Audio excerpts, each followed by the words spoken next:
Uh-oh.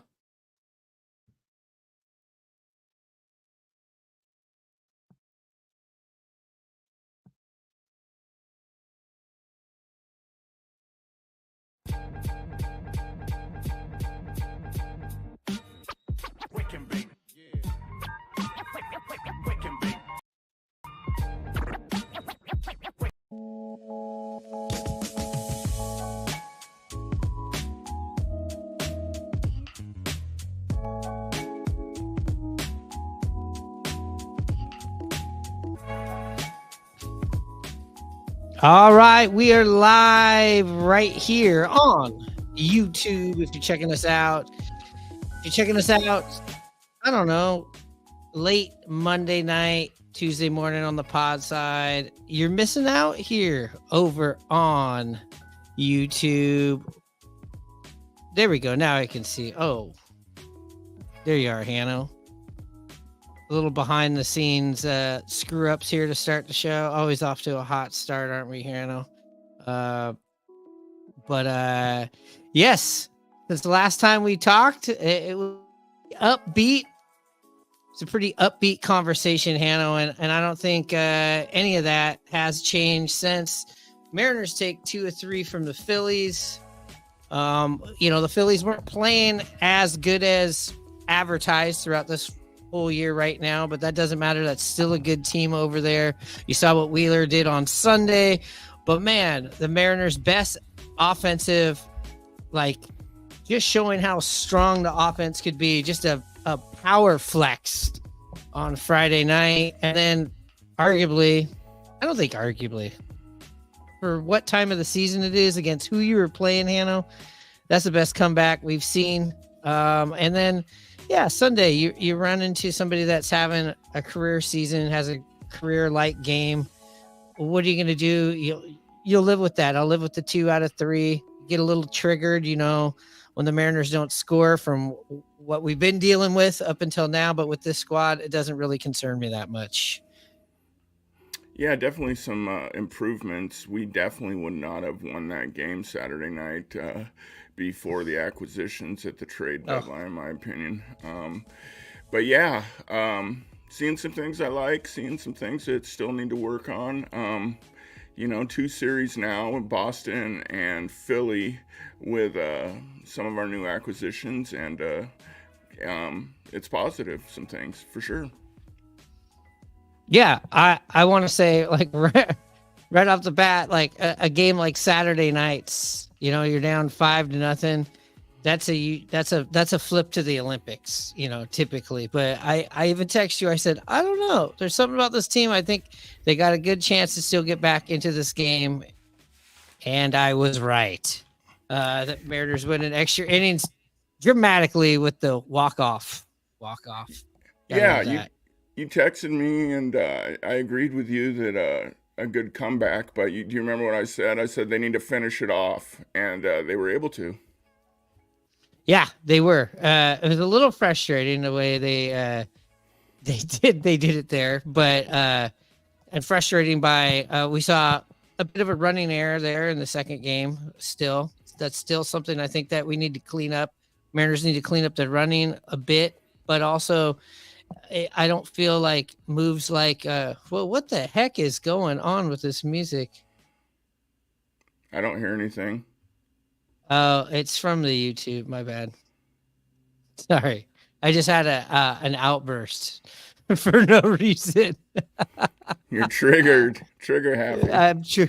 No, it was the delay that I was hearing. Anyways, let's go to a quick break. Let me reset this shit for the people that are watching on YouTube. If you're checking us out in the morning, maybe I edited all that shit out. Hanno doesn't like it when I do that. But anyways, we'll be right back. Get ready to play hardball in the Kingdom. Take me to the ball game. I want to see the Ants. The Mariners are playing hardball. Did it again and again and again. Did it again. Princess Tours, the vacation company, brings you the best show in baseball when the San Diego Chicken plays hardball with the Seattle Mariners and the Baltimore Orioles tonight in the Kingdom. Supercross. This weekend in the Kingdom, the Coors Beer Supercross doubleheader. Get ready, Seattle, this Saturday night at 7:30 and Sunday afternoon at 2. The 1988 A&A Supercross Tour, Motorcycle Mania, on an incredible dirt battleground that treats man and machine the same way.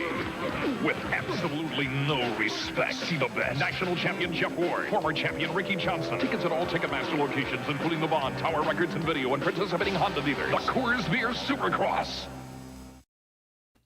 Hanno, nobody is still answering my phone down at Tower Records. I don't know if I got us those tickets or not.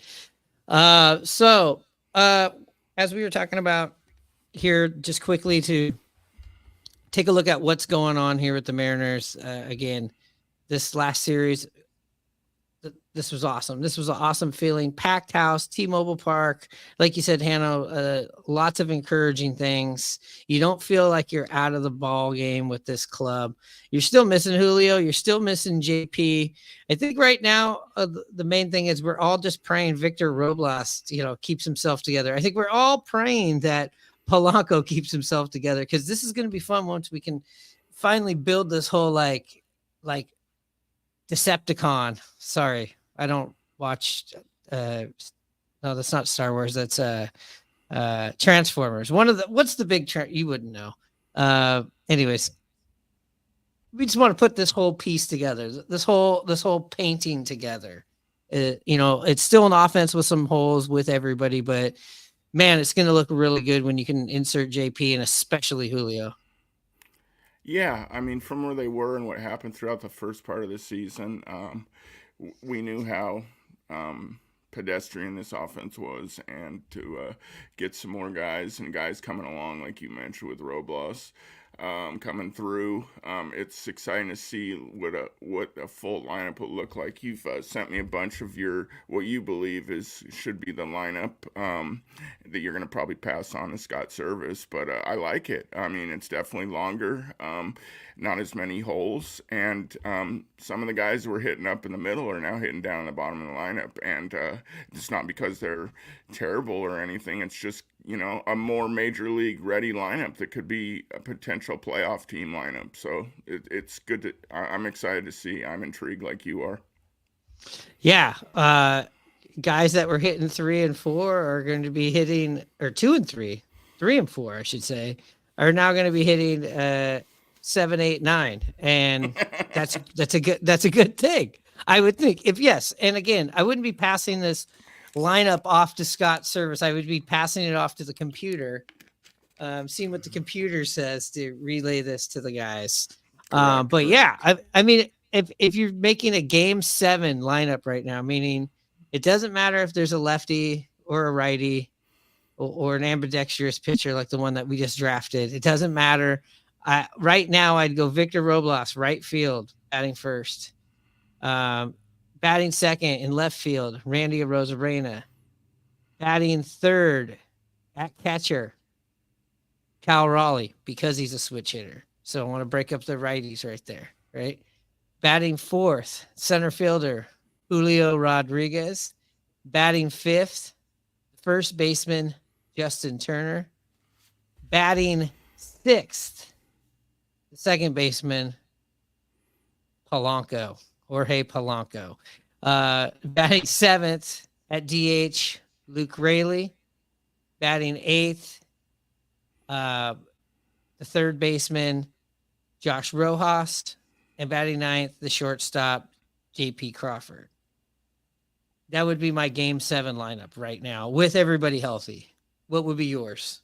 Oh, yeah, it's fair. I haven't looked at it as closely as you, but yeah, I mean, I can't complain with that. I mean, sometimes we think, and we've talked about, you can't lose your spot. We mentioned that earlier in the year, in the field or in the lineup when you are injured and you come back. But man, I mean, it's just been too successful with Robles up there, so I would keep him leading off. He's shown you everything, and he's shown you nothing to take him out of that spot as well. So, yeah, I like it. It's a good lineup for sure. And then you got, some right-handers coming off the bench, and you have your guy that can play anywhere in Dylan Moore, pinch hit, pinch run situation. And so, yeah, there's Who would the final guy be? I mean, it's going to be interesting here coming up. I see where Canzone is down in AAA, heating up, getting rehabbed and stuff. I wonder if he's going to be a guy or who else. But it's going to be some tough decisions down towards the end of the year or even before that, if on who's going to get that fourth outfield spot. No, we've talked about it last episode. I think Seattle Times put something out that they have some roster moves that are coming up that are going to be tough. We really zeroed in on Mitch Haniger, prior to this last series, and man, he had a great series. Not only to get the walk off. I believe he got a couple of bombs here in the last couple of games. That's a guy that's going to be on the bubble possibly, and only because he plays outfield.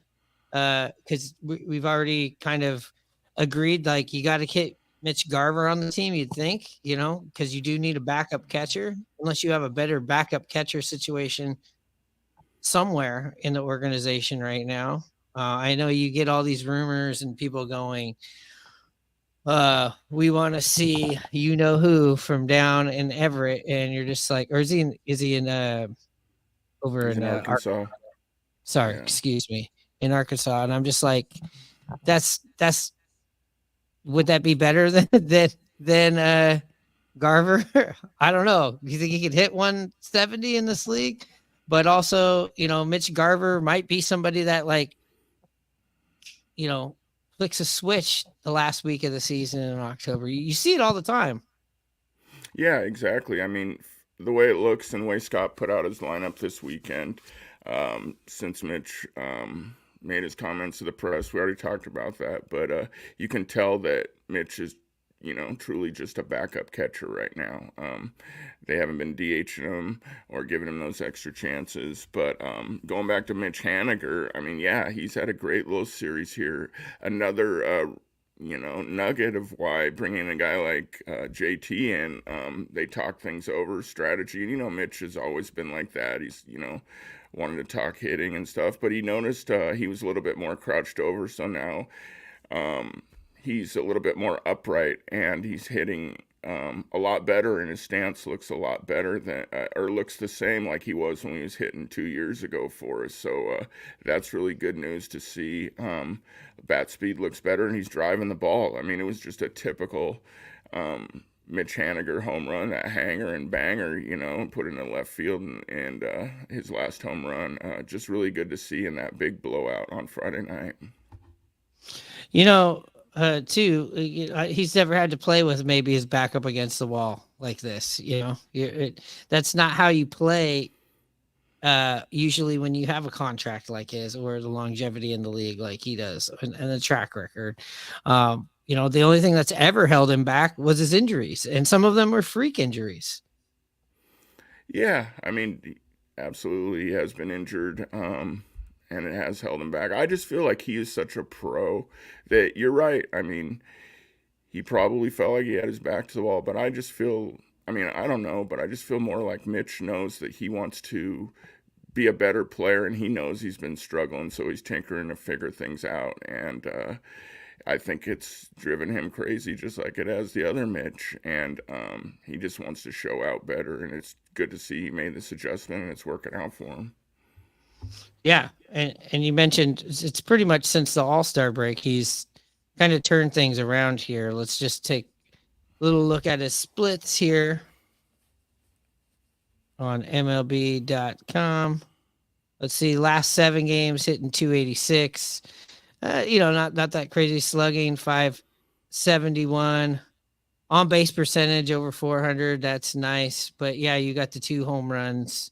I mean, but this is, Haniger, Raley, Demo. Those are going to be your guys that you don't need them out there every day. That's not the design for winning. It's putting them in there where they need to be, pinch hitting, and coming off the bat or coming off the bench, even for pinch running. In Raley's case, we've seen Raley do all kinds of things with his legs this first half of the season or first half plus. I think he had to be a little bit more aggressive with the lineup that we had. But what I'm trying to allude to was maybe we see a little bit less of that now that there's a little more confidence in the lineup. Yeah, I mean, how can we bring up Rayleigh and not talk about that massive bomb he hit to the third deck? I mean, wow, second longest in the T-Mobile history or something like that. But yeah, that could be the case for sure. It's just nice, we mentioned the Demos and the Hanigers and those type of players. I mean, they're just not the kind of guys you want to rely on a good team. They're, coming off the bench, and they're able to be put in situations that can be the best for them. So with these acquisitions, we're getting true, horses that are starters to play in the lineup, and it's making this team look a little bit more rounded out offensively. Yeah. Yes, and again, how rude of me not to talk about the big bomb he had on Friday night. Yeah, I just went right to criticizing him on the base running. What I was talking about was when the Mariners did come back and tie the game there on Saturday, and you saw either Manny sent him or he went on his own, tried to score from second base on that infield single. Was out by a hair. It was a nice try. You didn't need to do that when you had the top of the lineup coming up with Robles and Rosarena in a tie game. You don't have to stretch those opportunities out anymore as much. I like the aggressiveness, but at the same time, that type of stuff, I wonder if we'll see a little bit less of that, or that's addressed a bit with certain players. Yeah, give me the recap of that play. I kind of vaguely remember seeing it, but I was at a barbecue. Like, give me the situation so I can kind of understand what you're saying. Bases loaded, 2 outs. Mariners are down 1. There is a ball hit down the first baseline. It goes off of the first base, off of Harper. He goes and gets the ball, and then I believe Rayleigh's on home. Second base. Yeah, and he makes that turn, heads home, and gets thrown out by a hair. Okay. Now, I'm okay with that. I'm okay with it. I'm not like this was terrible, but at that time, the Mariners really couldn't get anything going again until extra innings.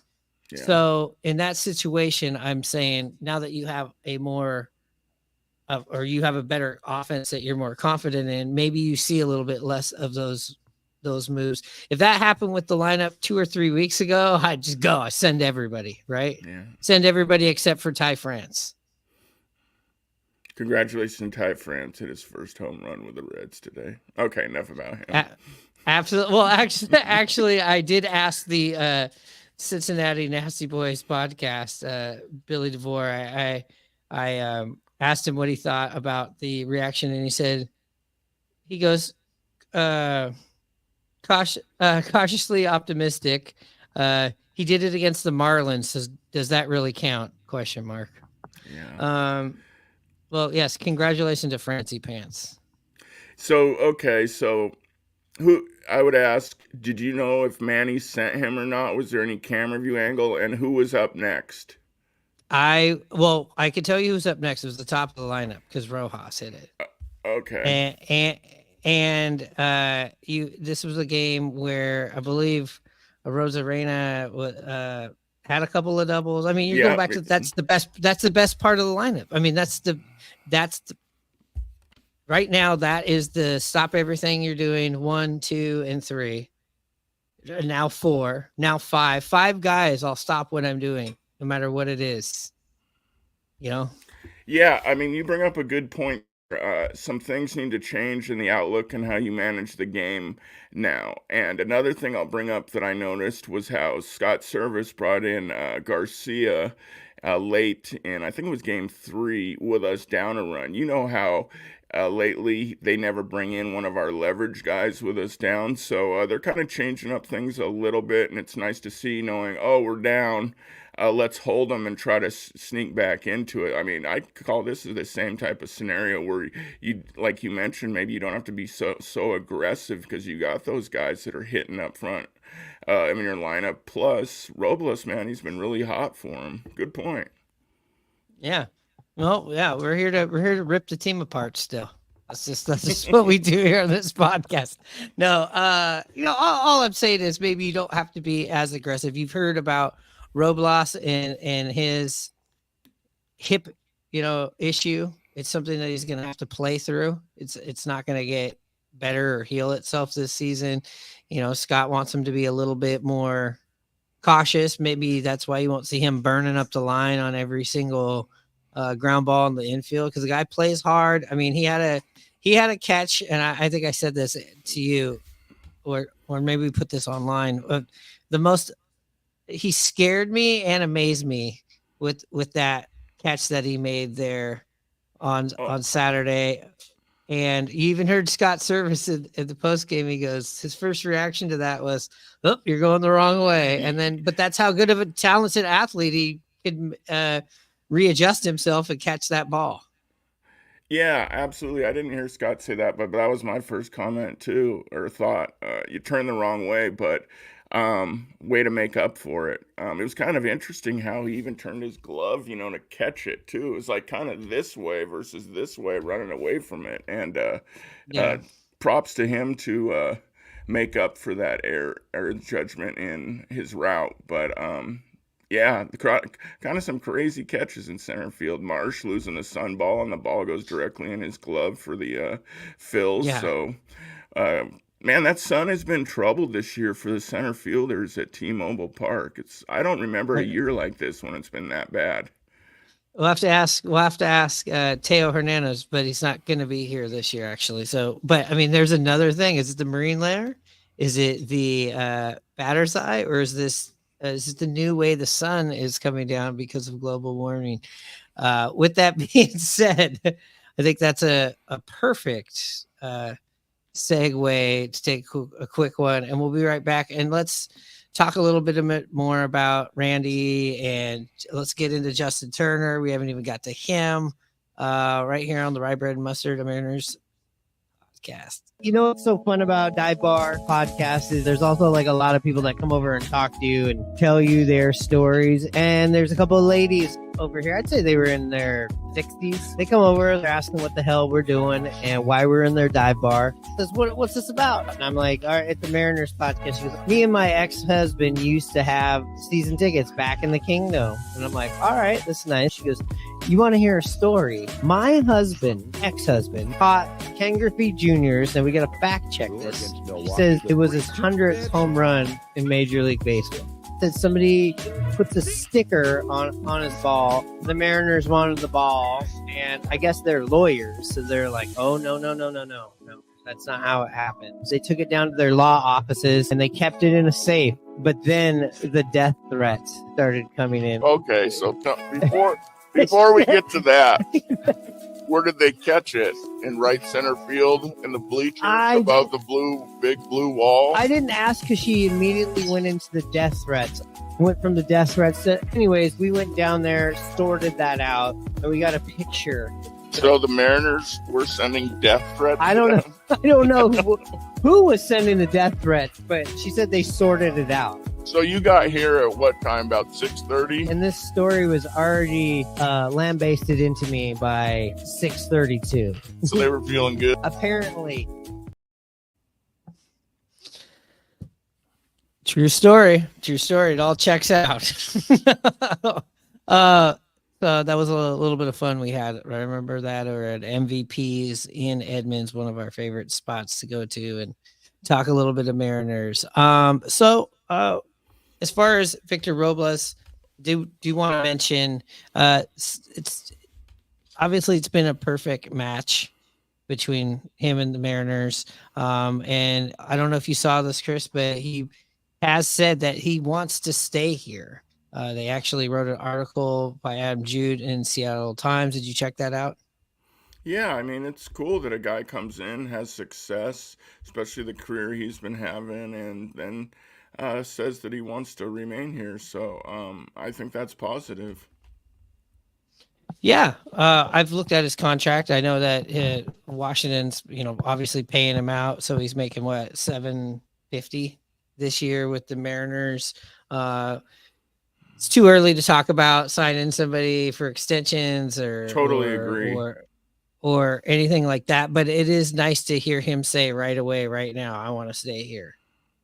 Yeah, I totally agree. I mean, it's way too early. I'm I'm not one to get all excited and say, "Oh, he should make this." And he's a good player. He's had a good 60 games or whatever, or 40 games with us. But small sample size. But yeah, it's positive that he's wanted to stay here, and he'd be a great possibility to add to this team. If there was a better option to play right and be a starter, sure, I'd take that, but it would not be nice to have him coming off the bench, but he has shown you that he can start and run for you. Yeah, I mean, just this season, even with his bad start, he's still hitting over 800 when it comes to OPS. His batting average is right at 297. His career is 242, but he's had a string of bad years. If we go down and I don't know if you can see this, Hannah, but again, I like to look at that 30 games. It's kind of my barometer of you can do this for a while. 364, hitting in his last 15 games, he's 333, and his last week, 323. And look at that slugging, over 4 in the last 30, over 5. That on base percentage, 424 in 30 games, 397 in the last 2 weeks, and 344. And he hasn't hurt you in the field, and he's had some good luck out there in the outfield too, or just being able to adjust like we talked about. Yeah, I mean, and God, that freaking missile he hit to lead off the game. He's got good power.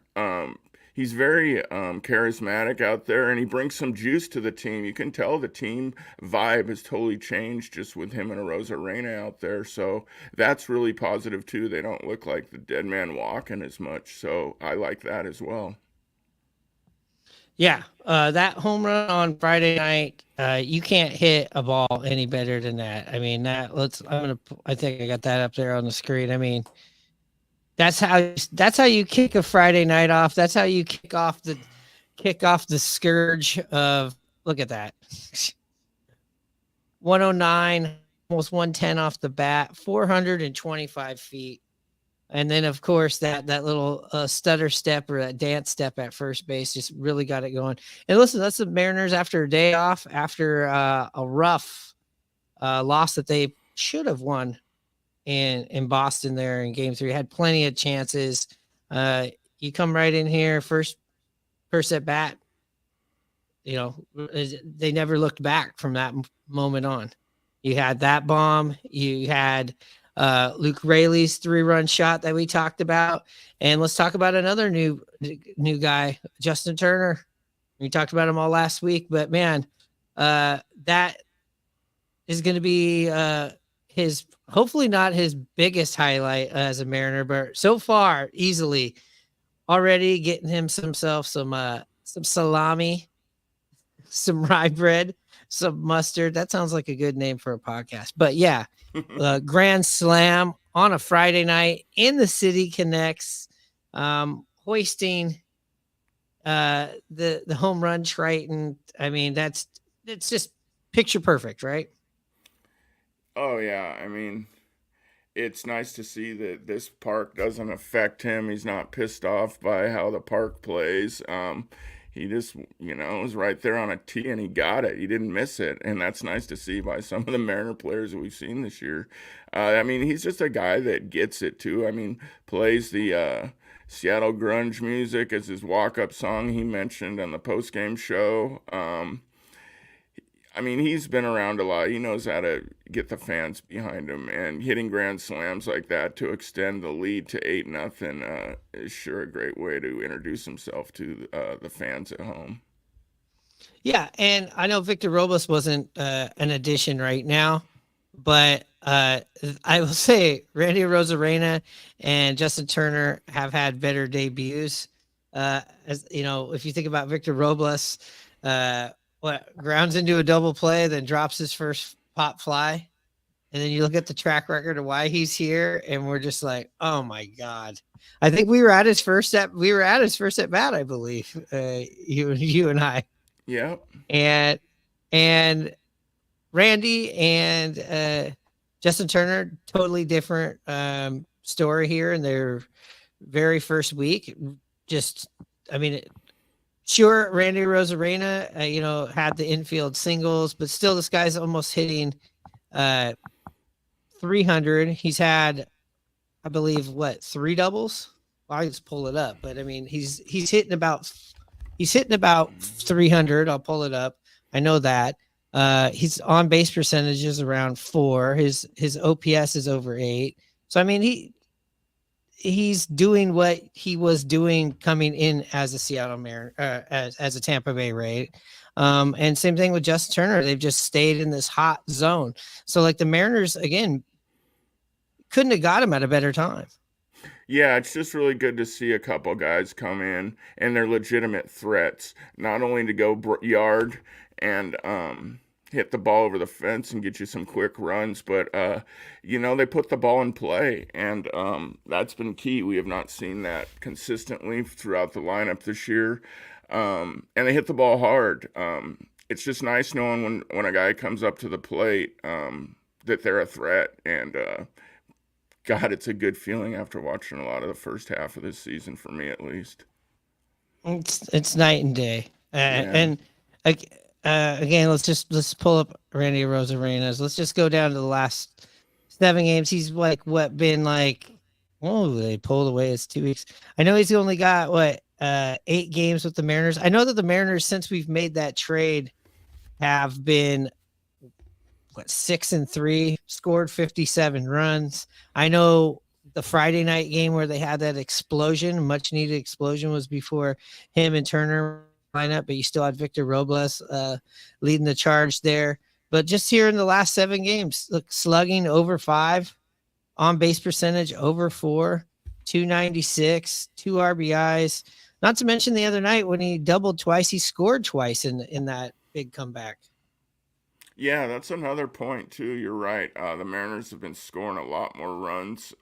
That's definitely a key. I think they're even, we're in the top 10 this last week in runs scored. So really good to see. I mean, those guys have been definitely a quick charge into the Mariner lineup. That's for sure.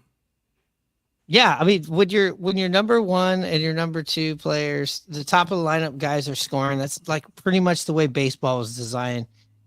That's the way it was designed to work correctly, and you're seeing it. Yeah, you sure are. I mean, and having, even if they don't get on, they're having successful outs as well, which is nice to see. Yeah. I mean, you go to box scores and you see 5 at bats, sometimes 6 at bats on some of the players, and you're like, "What?" I know. I'm not even, like sometimes, 10 at bats, 11 at bats in a 3-game series, and you play every day is not uncommon for a 2024 Seattle Mariner. Yeah, you're right. So that's my biggest thing. And the other thing is, yes, like we say, the vibe has changed. Everybody's seen the vibe. That's, we call this episode, is the Sodo Mojo back? It's an all brand new vibe, because it is. And you keep bringing up, or I keep bringing up, and everybody keeps bringing up, wow, wait until you get Julio in this lineup. And again, just praying these guys keep their bodies together, especially him and Polo. Something I wanted to bring up is, could we see, and how do we see, with a healthy roster, Jorge Polanco getting more DH reps? Because that is something that I would be interested in thinking about. Oh, and then starting Demo at second? Yeah, like possibly if there's a left-hander on the mound, once you have that option to DH Polanco, because he could hit from the right side as well. You also get him off that knee. It seems like he had to get his knee shot up, so he's got an achy knee. But that back looks completely different. We've talked about it here over the last week, and it seems to be just keeping on. Yeah, I think it's a great idea, especially if and when JP's back and you got a full lineup, I think it's a good idea to, incorporate that him into the DH position and put Demo into the lineup. It's a good way to get Demo some playing time. It's a good way to get Polanco off his feet a little bit and keep that bat in the lineup. Yeah, I like it. Yeah, and for Dylan Moore, I mean, this is another great opportunity. I know he has his own role, but if he can keep it going and get himself hot and keep playing solid defense like he's gonna, this guy's gonna see still some action, I think, at shortstop and at second base and at third base, especially being a right-handed hitter. I mean, this is exactly what you want Demo in these positions for. Let's say there's just a tough lefty on the mound. You play him instead of Julio, instead of you play him instead of JP. You also can do that over at third base. And now you pair Demo with Justin Turner and Polo. You definitely have some options going on right there because you can put Turner over at third base. Yeah, it'll be interesting to see how much they do that. But I do like your scenario where against a tough lefty, taking Rojas out and having the option to put Demo at third. That's another guy I really would like to see get going a little bit more is Rojas. He's kind of, he got off to a great start, and he hasn't killed us at all, but he just hasn't been as hot or consistent. So really nice to see him get going. But yeah, I think it's a good idea I like Demo personally more when JP's back, kind of in and out of second and third. I mean, JP's on my favorite, but I just like him there so much more than Demo at shortstop. Totally agreed. Let's take a look at Josh Rojas. I mean, started the season off really great. It's cooled off. Also, a guy that is playing a shitload more than you'd expect him from at the beginning of the season. Yeah, I mean, it's hard. Definitely the way they constructed the lineup. Yeah, this is kind of the plan that the Mariners had, and I think he's kind of exceeded what their expectations have been. He's handled it really well. Defensively, he really impresses me. Just wasn't sure what we were going to get. Like we've talked about in the beginning of the year, how we've been so spoiled with how the gloves are over at third base for the Mariners, and he has definitely held his own and made some great plays. Just really nice to see. And then with that bat coming on early on, winning some games for us and being one of our most consistent hitters. I mean, I remember the first couple of weeks we were horsing around thinking he was our all-star representative. He was hitting so good. It was definitely slim pickings too so at that point. But look, in his last 7 games, he's warming up. He's hitting 300. But yeah, you look back what he's done in the last month. 211 in the last 2 weeks, 213, not much better. But still, he kind of goes under the radar because you look at the RBIs for how bad you're hitting. He still got 8 RBIs in the last month. He still got 3 RBIs last month. Kind of like Kelnick-ish, like last year when Kelnick went on his slump. I didn't really realize he was on a slump because when he did get hits, he got RBIs. Yeah, and that's just what's so nice about having a true major league lineup that's longer. You don't have to count on him as much as you did earlier on. No, and even too when people are upset about the Mitch Garver thing, it's like I don't even pay him any attention anymore. He's the backup catcher to me. He's a $12 million backup catcher. If you're worried about what Garver's doing, did I say Haniger? No, you said Garver. No, I believe. Okay. If you're worried about if the Mariners are going to make or break on what Mitch Garver's doing, you're sadly mistaken. He's somebody that you're probably going to see in the lineup 1 to 2 times a week right now, tops. Yeah, that's definitely, he's played himself out of a role into that role. You're right. Yeah, I for one, especially when everybody's back, unless something dramatically changes, I don't think he should be in the DH spot. I think he should just be primarily a backup catcher right now. I think you got Haniger swinging an all right bat. Let's Hope he continues to do that. You got Rayleigh. You got Polanco, who needs days off. You're going to have to give Robles a day off. Maybe Randy needs a day off. Maybe Julio needs a day off coming back from his injury. Yes, Cal's going to need a day off or a half a day off. You got to keep him in the lineup. So right now, you know how the Mariners always envision this rotational DH. I mean, now is the perfect time that you shouldn't have to see somebody hitting under 200 in your DH spot, hitting 8th in the lineup anymore. You don't need to do that. Yeah, I can't disagree with that. That's for sure. I mean, you're right. So let's talk a little bit about this weekend coming up. I mean, this week. God, where am I? Let's talk about this week coming up. Let's get everybody up and out of here on this episode. And let's just, you know what? We'll play this little rolling. Let's play a little Brett Boone. He was in there throwing out the first pitch there on Sunday. Saw some strikeouts. Didn't see too much hitting. So let's check out Brett Boone's 2-strike approach. And we'll be right back and we'll wrap this shit up. What's your opinion on the 2-strike approach nowadays in baseball versus when you were playing? It doesn't really exist, does it? No. The reason the 2-strike approach came, and I still get asked about it to this day, and this isn't for everybody. And I don't, baseball, especially at the big league level, especially hitting, is a very individualized thing. Everything doesn't work for everybody. We're very individualistic. We all have to do the same things when the ball's in the hitting area to be successful, but how we get there is a very individualistic process. For me, it was 2 strikes, and I thought, I strike out about 100 times a year. That's just the way it is. But I want to get more hits. So I came up with this 2-strike approach, and it's a mindset for me. It's a mental thing versus a physical. I knew when I get down to my 2-strike approach, I choke up on the bat. I didn't have to think about protecting the plate. My body language was automatically telling my mind, you're in protect zone now. So anything close, that means if it's 2 inches off the plate, I got to foul that pitch off. And I know that whereas if I'm in a 3-1 count or a 2-0 count, that's a take.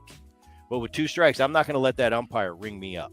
He's not going to send me back to the dugout and me arguing, that's off the plate. Doesn't matter whether it's on the plate or off the plate. That's out of your control. That's it. You put the control into that umpire's hands. So that's why I came up with the 2-strike approach, was to put my mind in a mental space where I knew I had to protect. I didn't have to tell myself that. It was already automatic by my stance and by my choking up on the bat. My mind knew protect zone. And what I found out over time was I struck out just as much, but I got a lot more hits. So it was I didn't cut down on my strikeouts, but I really excelled from an average standpoint, because most people hit 1-something with 2 strikes. And I went from 1-something to 2-something with 2 strikes. And it doesn't seem like a lot, but let's just say if you hit 210 with 2 strikes, I'll guarantee if we look it up right now, if you're a 210 hitter with 2 strikes, you're in the top percentile of the game, because 2 strikes is just so against you. I wanted it to be not such a disadvantage when I got to 2 strikes. And I found for me, that goofy stance that I got into and choking up in the bat really worked for me.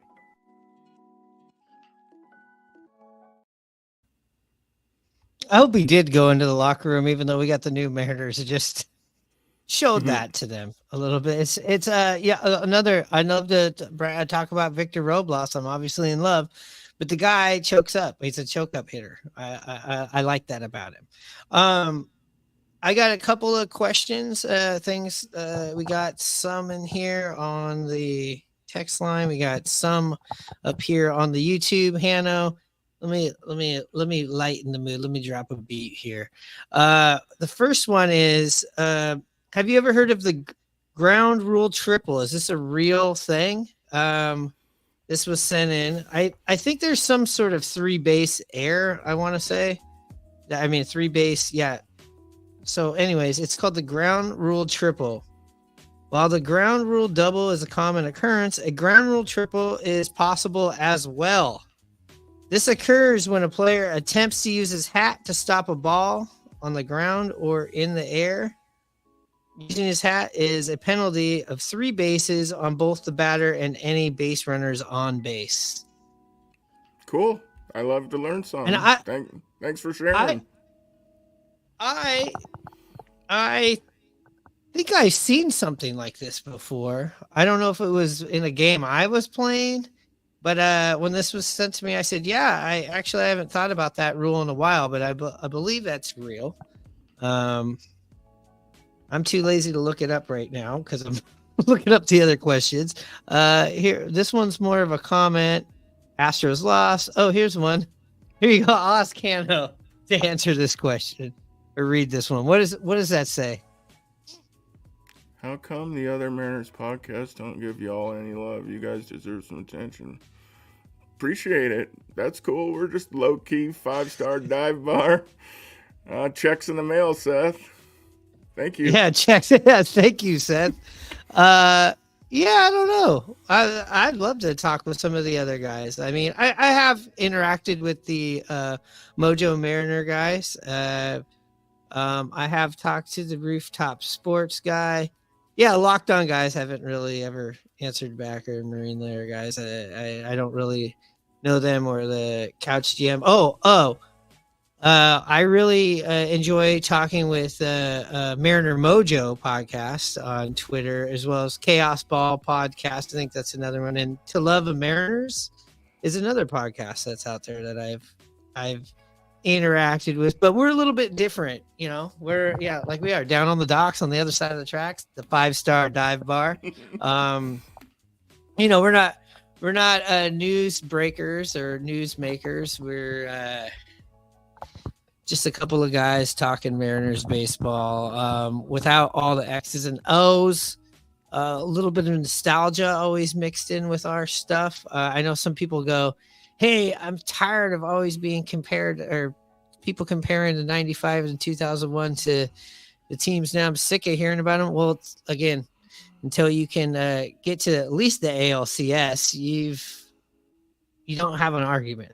And obviously, if we're here watching and listening and following Mariners baseball right now, we love it. But I mean, I guess what I'm trying to say is maybe there's a age gap with some of the other podcasts. I don't know, just the way they watch baseball. So you don't have too much in common. Yeah. Thank you, Seth. Yeah. But of course, we'd be welcome to any of that. But thanks, Seth. That's a hard-hitting question that it struck at us there. Anyways, we're running way over the time that we planned on doing this. Detroit Tigers. This is a team the Mariners should win 2 at the minimum, 3. With the makeup of this team, we got a follow-up. Sorry. They barely mentioned the Kingdom, and it bums me out. Oh, I don't know. They might not have been born when the Kingdom. They probably don't even know what it is. Yeah. It's right here. It's right over my shoulder. It's with the inside of this. My cousin has it up on his wall up here in Seattle. But the Detroit Tigers, I mean, they've traded away some of the tough pitching, which is what usually scares a Mariners lineup or a Mariners fan going into a series. 2 out of 3 is minimum. Would not be surprised if they swept them. In fact, I kind of expect them to sweep them. What do you got to say? Yeah, I mean, minimum 2 out of 3. Are they? Do you know the pitching matchups offhand? Are they facing Skubal for Detroit? I mean, he'll be a tough guy to go against. Lefty, if indeed he is pitching. But I gotta agree with you. We got to start this homestand, winning 2 out of 3 with that massive comeback win in Game 2 against Philly. We got these guys. We gotta go minimum 4-2 the rest of the homestand. The Mets are gonna be tough. They're a good team. They got around the same record as us. So, I mean, it's either you sweep these guys and just get us 1 game from the Mets, but at the bare minimum, I think we gotta go 4-2 and finish 6-3 on this homestand. I agree. And you want to know your pitching matchups tomorrow, or today, I should say. You got Montero, 6.18 ERA, 1-5, going up against Luis Castillo. Yeah, Wednesday. Talk about a matchup. You got Scooble and Kirby. Wow, Cool. that's going to be a low scoring affair right there. Is that a day game, getaway game?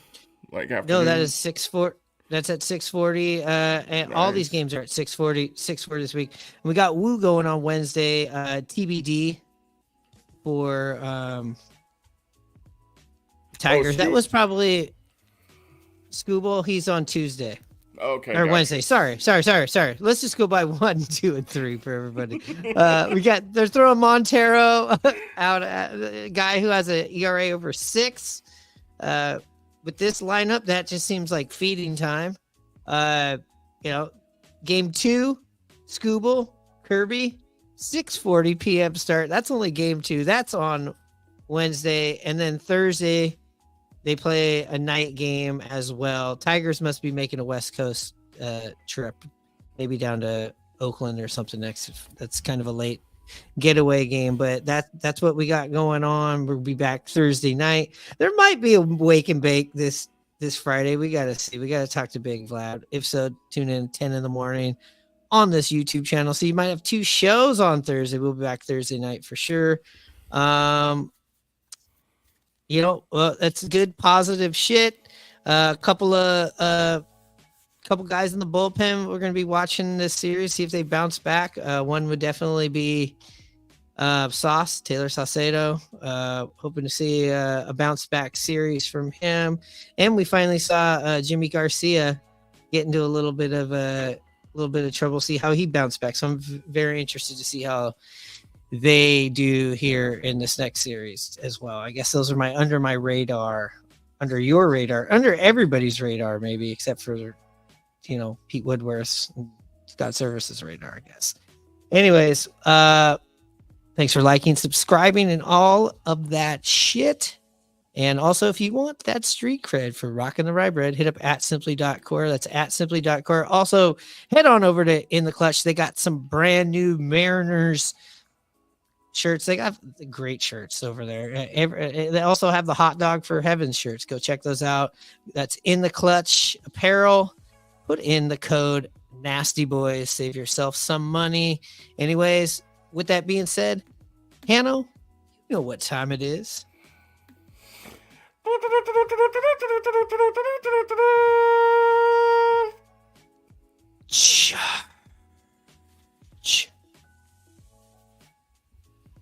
Oh yeah, Randy Rosenberg.